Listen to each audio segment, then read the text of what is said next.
Hey everyone, so we're at halfway for the 100 heads challenge.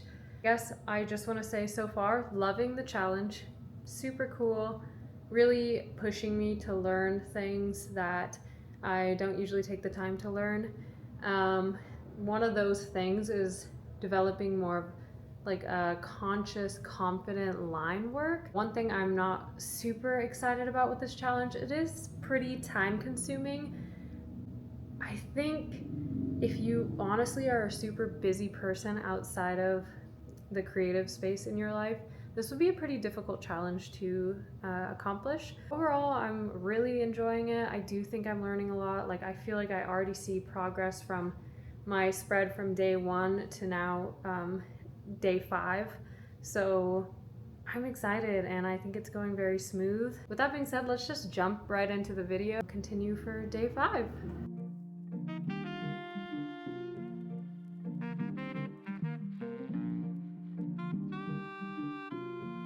This was such a lovely reference. She's such a sweet little lady that had flowers like in her hair, and she had very long, gorgeous silver hair.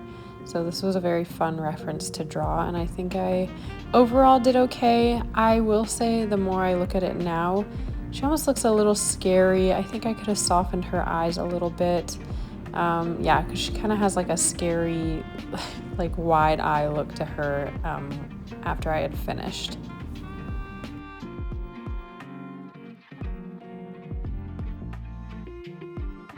Number 42. This was such a great reference as well.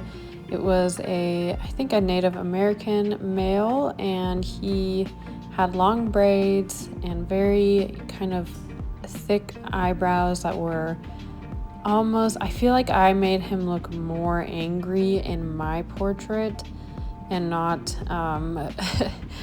he wasn't this angry looking, so definitely could have once again softened the eyes up, maybe raised the eyebrows just a little bit in order to help for that more just a subtle look and not so arched eyebrow angry look. But overall it was fun. I think the hair turned out really nice. I was trying different techniques with the braid shading to try to actually emulate like the course of hair in a braid. This woman had a little bit rounder of a face, so it was a great practice to draw a rounder jawline, as well as she had very thin, actually like painted on eyebrows almost, and then her hairstyle was so unique with the baby bangs and the tiny little bob. So it was a very good reference, and I think it turned out, likeness wise, I think it turned out very, very similar to the original portrait.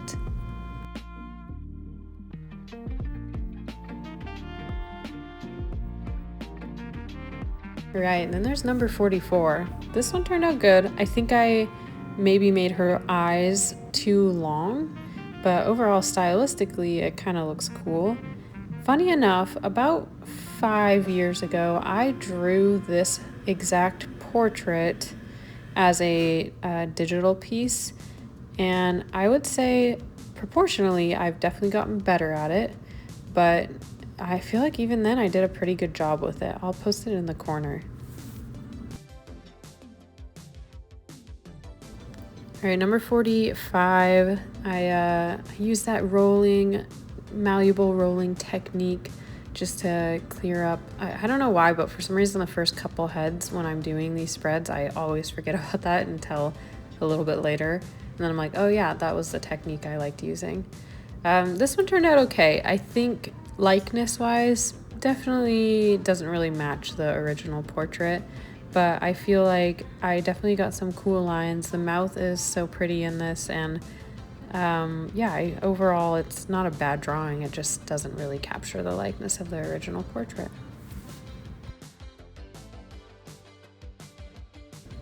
All right, don't judge me. This one was a hard one. So the reference I'm using, she is such a lovely girl. She's holding flowers. She has a very wide gap in her teeth. Now, remember guys, I never draw teeth, so this was a challenge for me, and I think, I would give this drawing like a 5 out of 10. I feel like I tried. I put that effort forward. I tried to capture this expression, but I also just think that something went wrong here. Something's missing. I'm still trying to pinpoint what it is. I think maybe I made the gap too wide. I don't know. It was not my favorite though.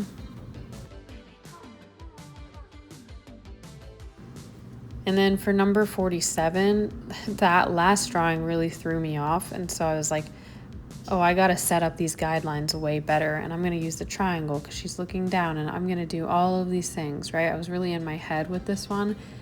And I feel like what ended up happening is it's kind of hard to see on this because I have the screen tilted, or not the screen, the sketchbook tilted. But I made this person's face so much longer than their actual reference, like so long. And so it looks very funny to me.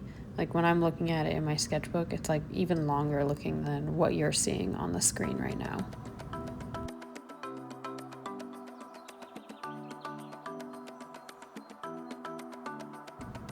Okay, so for number 48, what is this, 47? I don't know. This one was really fun. I got like a very good structure down. I think after the last one I learned. But I will say I think I made her forehead too big. I just was, once again, apparently trying to make everything too long. But this one was fun because I did the malleable eraser trick, and then I came in with a 0.5 lead size and got like more detailed, spent a little more time on the features and the placement of things, and I think it really paid off, and I would like to do this more. And then the hair, she has like a curly ponytail in her original portrait, and so I just played around with like cross hatching with the hair, and I think it turned out kind of cool.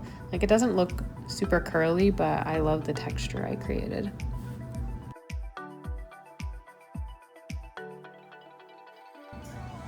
Okay, and then this was another male that I drew, and overall, I think the drawing itself turned out really nice. I don't think it looks anything like the actual portrait though, so I think that's just the theme of this spread. There's like 2 of them that I think I captured the likeness of most of my portraits, and the rest of them, I guess, wasn't in the mood to make people look like what they actually look like. But I think overall, like, I set this up when it has a really good structure and guidelines, and overall it's a nice drawing. It's proportionate. It's just, it doesn't capture the likeness.